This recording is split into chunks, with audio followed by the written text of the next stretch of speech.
ہماری قوم ہے جہاں آج سے 25 سال پہلے بھی میں نے نکاح پڑھے، اب 50 سال پہلے کی شادیاں بھی میں نے سنی.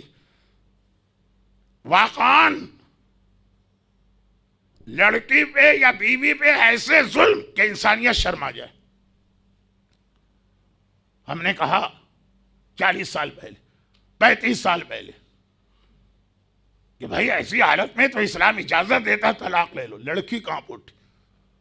کہا مولانا شوہر کو راضی کیجئے، وہ جو ظلم بھی کرے مجھے طلاق نہ دے. مرنا قبول ہے مگر یہ ذلت اور رسوائی قبول نہیں. اور آج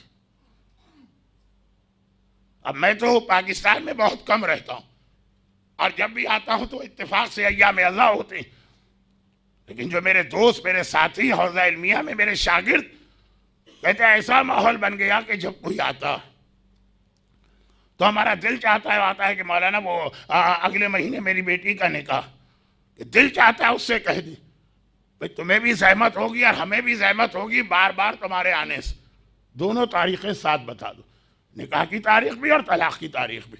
اس لیے کہ ایک آدھ ہفتے، ایک آدھ مہینے، 15 دن، 2 مہینے کے اندر تو طلاق ہونے ہی ہونے والی. پھر آگے ہمارے پاس کہ مولانا اسی کی طلاق پڑھ دیجیے، ایڈوانس میں دونوں تاریخیں لے کے چلے.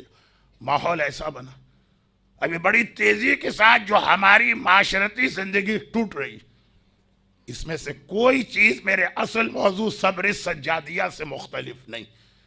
اور اگر زیارت وارثہ بھی میرا موضوع بنا تو کوئی چیز اس سے ہٹ کے نہیں.